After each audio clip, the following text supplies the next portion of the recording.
ada agenda besar dan ada orang besar di balik kasus ijazah. Saya pastikan, ya. Bapak sudah tahu Gimana? kira-kira siapa di balik? Ya, saya kira gampang ditebak lah. Tidak akan pernah ada sidang pengadilan untuk menunjukkan ijazah Jokowi. Saya menduga kuat orang-orang yang sedang menarasikan perdamaian dalam kasus ini tidak lepas dari agenda besar Jokowi untuk keluar dari persoalan. Pak Jokowi takut kepada RR. Iya, Kalau itu. takut, seberapa takut? Ketakutannya itu sudah sangat luar biasa sampai dia berusaha membangun tuduhan. Anda yang menuduh ada orang besar. Anda yang menuduh ada agenda besar. Buktikan, Saudara Joko Widodo. Kalau terjadi restoratif justice, wah, nama Jokowi menjadi harum. Karena dalam konsep restoratif justice, seolah-olah Jokowi menjadi korban pencemaran, korban fitnah, seolah-olah pelakunya ini meminta maaf, minta damai, kemudian dipulihkan kehormatan Jokowi melalui restoratif justice, terjadi perdamaian, SP3 dengan alasan telah terjadi perdamaian. Wah, hebat sekali Saudara Joko Widodo. Apa yang terjadi hari ini di Aceh, Sumatera Barat, dan Sumatera Utara itu adalah bencana ekologi akibat bencana politik dari kebijakan-kebijakan, keputusan-keputusan selama periode 10 tahun Jokowi. Hutan itu digunduli oleh oligarki sawit dan izin-izinnya diberikan oleh Saudara Joko Widodo selama 10 tahun. Maka air yang tadinya itu bisa menjadi berkah langsung luruh ke daratan dan menyapu semua yang di atasnya. Ingat, di periode Joko Widodo sendiri yang menegaskan tidak ada visi misi menteri, yang ada visi misi presiden. Kekhasannya Saudara Joko Widodo. Ya memang seperti itulah Saudara Joko Widodo. Pelin-pelan, inkonsisten, sering berbohong begitu. Apa yang di statementnya disampaikan Saudara Joko Widodo itu kita ambil kesimpulan kebalikannya. Kalau dianggap besar berarti kecil, kalau dianggap kecil Berarti besar. berarti besar. Jadi saya ingat huru-hara akhir zaman itu kan ada dikabarkan nanti akan ada dajjal gitu ya. Iya. Kalau dia tawarkan api itu air, kalau air itu api. Assalamualaikum warahmatullahi wabarakatuh. Nah, ini ada kabar terbaru, gugatan ijazah Jokowi lanjut.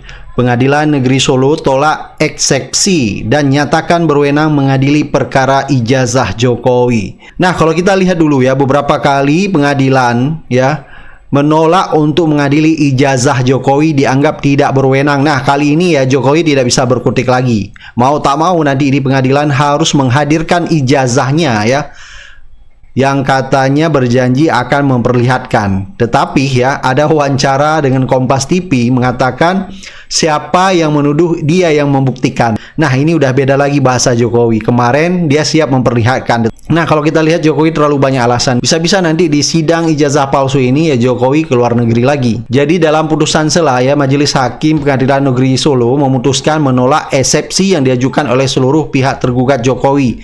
Rektor UGM Ova Emilia, Wakil Rektor UGM Profesor Wening, dan Polri terkait kewenangan absolut pengadilan. 2. Menyatakan Pengadilan Negeri Solo berwenang memeriksa dan mengadili perkara ini.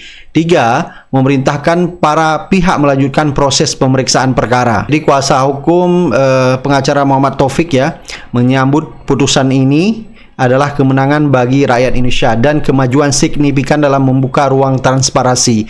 Jadi kemungkinan ini ya hakimnya mungkin udah beda dan sudah mulai waras ya menghadapi gugatan ijazah Jokowi yang tidak ada ujungnya. Nanti kita akan melihat ya sampai di mana proses hukum ijazah Jokowi ini ya. Apakah benar Jokowi akan hadir di pengadilan atau hanya mencari alasan saja?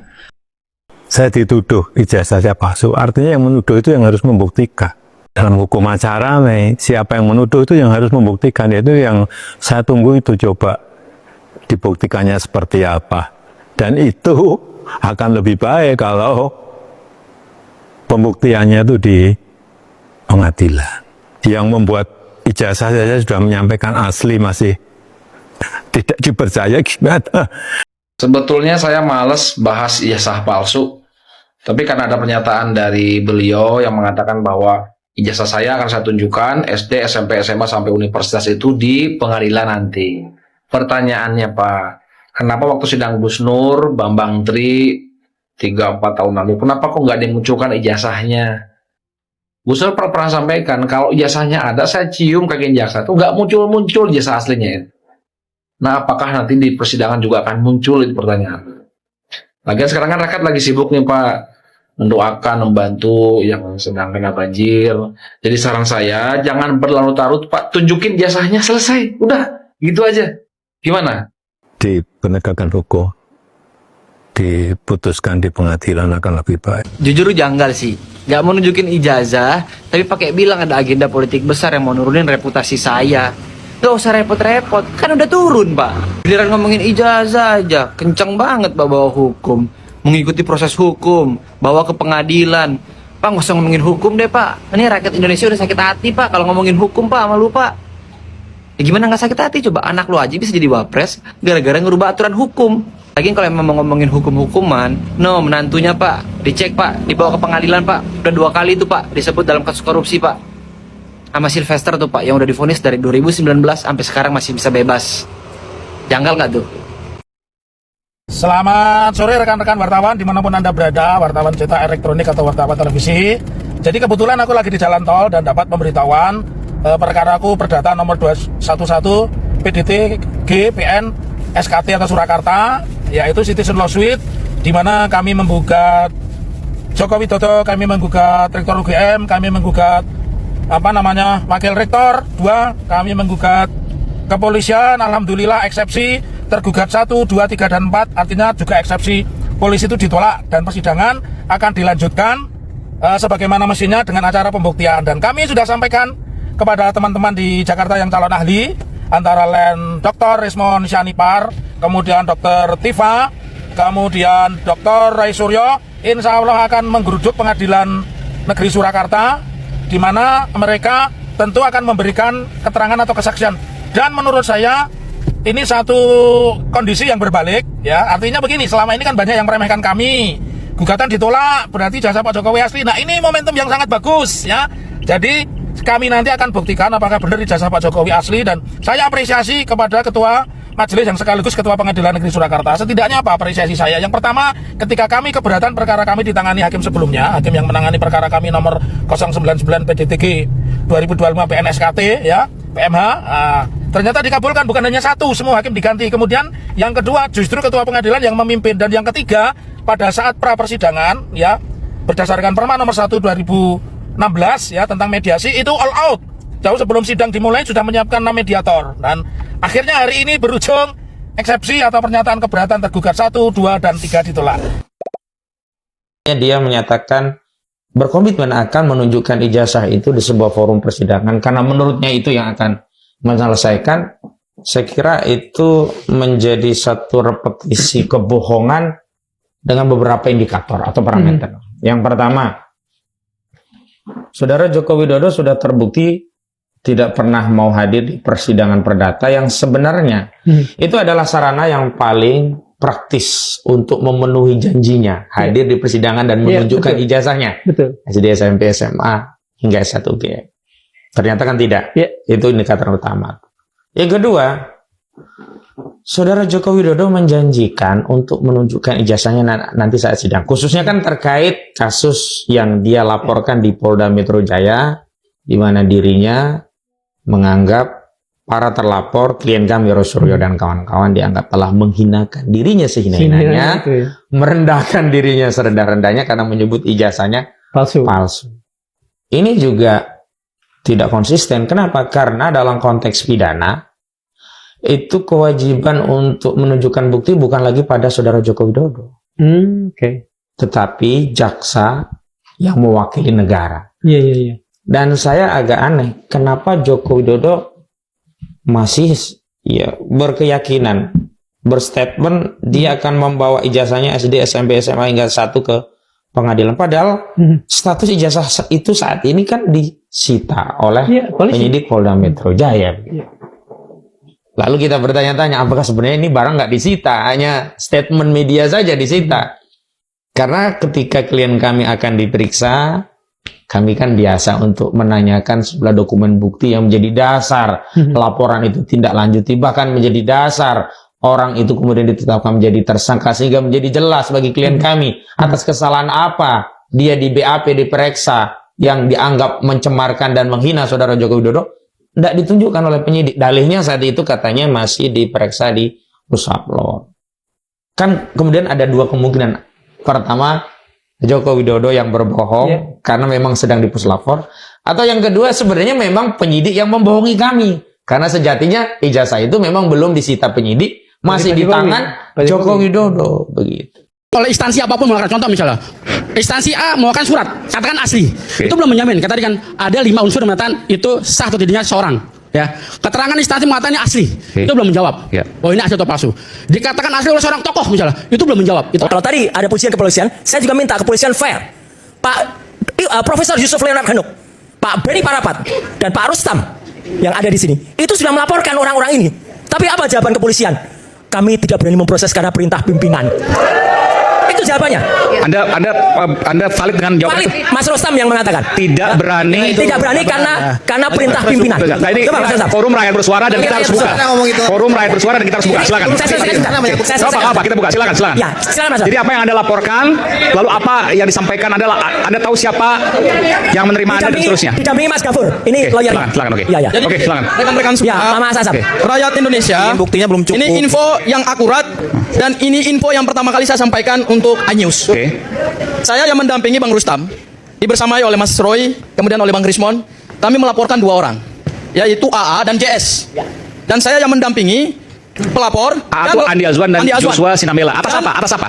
Atas 2 pasal. Oke. Pasal 32 dan pasal 35 Undang-Undang ITE, karena diduga yang bersangkutan di forum rakyat bersuara juga menyampaikan bahwa ijazah Pak Jokowi scan-nya asli. Oke. Padahal berdasarkan pengamatan dari Mas Roy dan Bang Rismon, ijazah tersebut diduga dimanipulasi, diubah formatnya. Kami melaporkan itu, saya bertemu langsung dengan penyidik. Itu kami membuka dari siang sampai malam mungkin sekitar jam 10. Kapan itu? Beberapa hari yang lalu ya, Oke. Bang Rustam ya. Jadi saya challenge penyidik Polda Metro Jaya. Yang kami laporkan itu kalau dalam hukum pidana, itu ada 3 hal. Yang pertama adalah peristiwa hukum, yang diduga adalah tindak pidana. Kemudian yang kedua adalah pasal yang kami laporkan. Dan yang ketiga adalah uraian unsur-unsur tindak pidana atau delik. Saya mempresentasikan kepada penyidik. Saya bawa bukti permulaan yang cukup.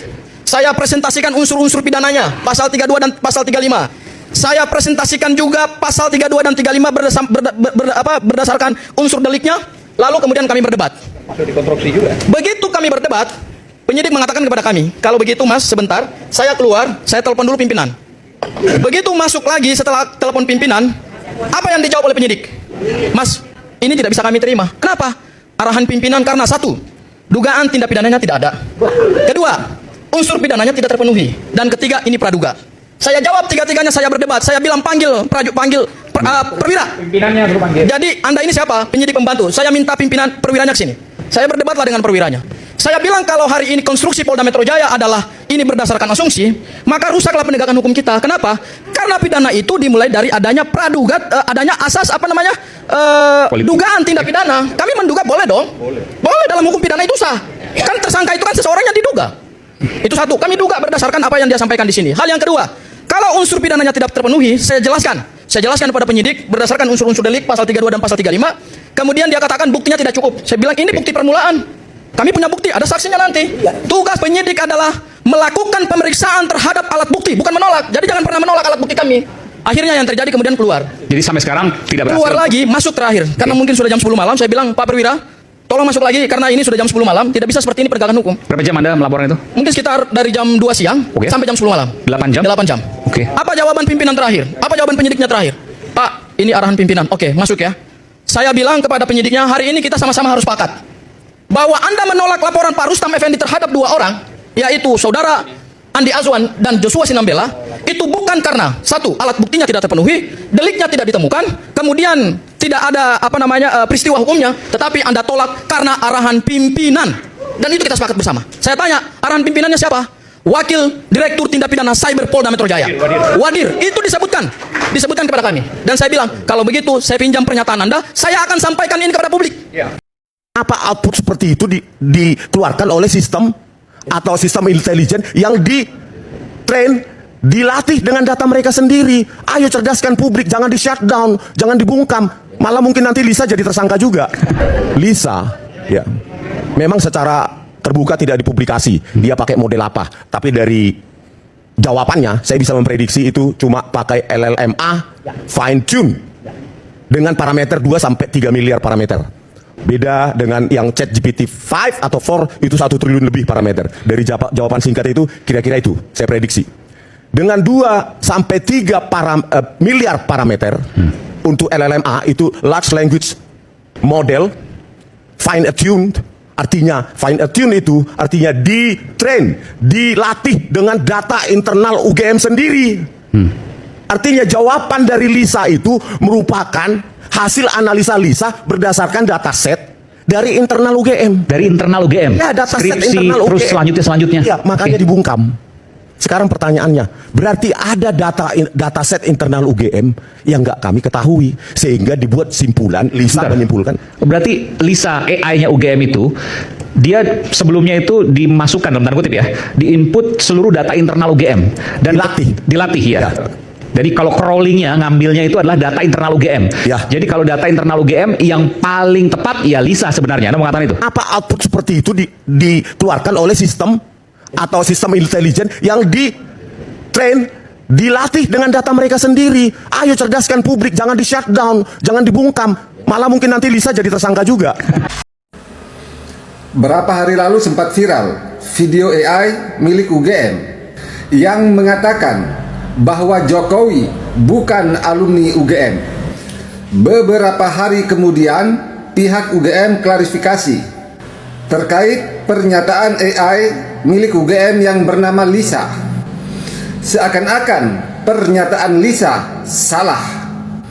Jadi di sini Lisa, sebuah teknologi, harus bersiap-siap untuk menjadi tersangka yang kesekian kalinya. Atas kesekian kalinya, kesekian banyaknya bukti-bukti yang meragukan bahwa ijazah Jokowi benar-benar asli.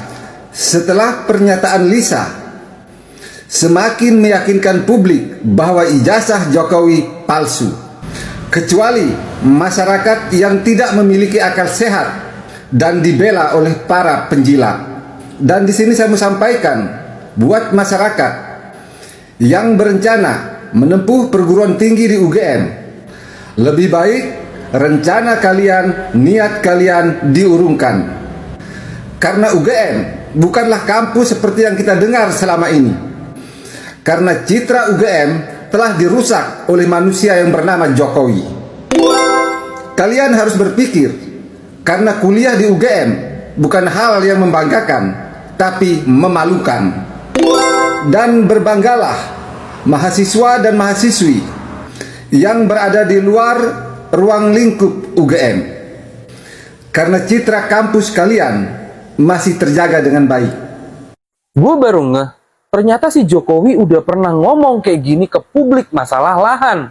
Kalau Bapak Ibu sekalian ada yang memerlukan lahan dengan jumlah yang sangat besar, silahkan sampaikan pada saya. Akan saya carikan, akan saya siapkan. Berapa? 10.000 hektar, bukan meter persegi, hektar. 50.000 hektar. Ngomongnya kok enak bener gitu loh, ngobrol-ngobrol tanah. Emang ini tanah punya keluarganya? Udah pada tahu kan sebrutal apa kelakuan si Jokowi dalam merusak alam di negeri kita ini? Apa lo?